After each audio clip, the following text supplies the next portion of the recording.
Other big stories tonight. One of two teenagers shot late last night in Fishers has died. We're hearing from parents now expressing some safety concerns. Plus a possible connection between two murders and an armed robbery that happened during the riots in downtown Indianapolis back in May. We're digging into newly released court documents. And as a result of rising gun violence in Indianapolis, federal authorities are stepping in. And that's where we begin. Homicides in Indianapolis have jumped 50% since last August. Operation Legend will now bring 57 agents to Indianapolis for a total of 45 days. It also gives the city access to $250,000 from the Department of Justice to fund police overtime. The operation is already in other cities, including Chicago, Detroit, and Cleveland. The focus will be on the illegal gun trade, armed drug traffickers, violent fugitives, and domestic violence involving guns. Mayor Joe Hogsett welcomed the federal aid, calling the city's 2020 homicide count at 144 unacceptable. He couldn't pinpoint the cause, but did list possible contributing factors. A spike in gun purchases, an economy impacted by closures and restrictions, a decrease in face-to-face outreach in the hardest hit neighborhoods, boredom. In addition to IMPD overtime pay, the operation provides new reward money for tips in a 2015 homicide case. 10-year-old Deshaun Swanson was killed in a drive-by shooting nearly 5 years ago.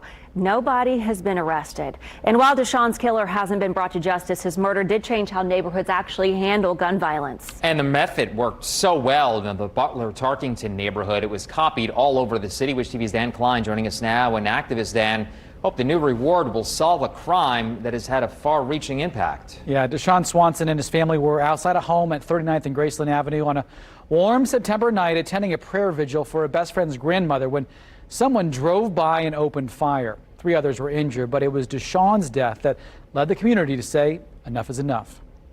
It certainly brings a lot of memories. September 19th, it still hurts. 2015. Images outside a house where the most innocent of victims gunned down.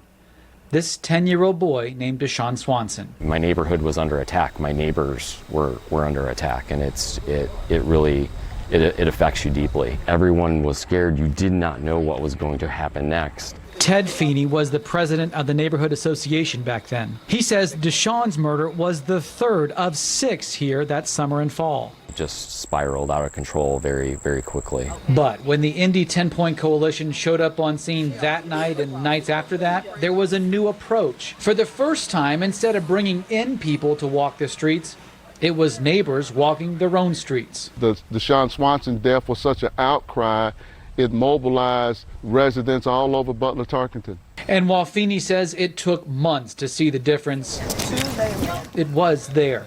Coalition President Charles Harrison says the new approach was effective because activists weren't just in the neighborhood for their paid 10 to 15 hours a week, but 24/7. They also better knew the key players. It got people to break the code of silence. When you got that kind of buy-in, then people got involved on all kinds of levels. And now in 2020, the differences are evident.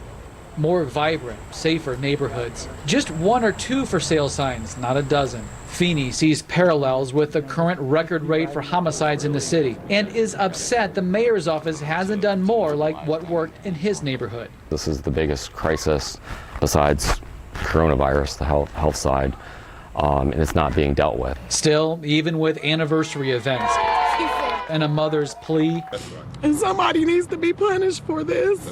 Because I can't sleep and I can't eat, and this is unfair. Deshaun's killer has not been forced to answer for what they did on a warm September night. You know, some coward out there knows something. We have an idea who did it, but we haven't gotten the person who's willing to come forward and testify in court. But both men hope the renewed interest and new reward is enough to change that.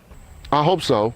I hope so. I hope that it will have a positive impact. Though even a conviction won't change the memories of what happened here on this block. It stays with you.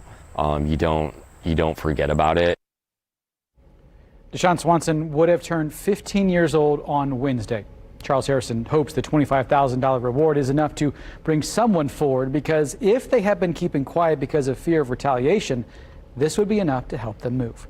reporting in the studio, I should say. Dan Klein, Wish TV, wishtv.com. Be sure to follow us on Facebook. All right, Dan, thank you. And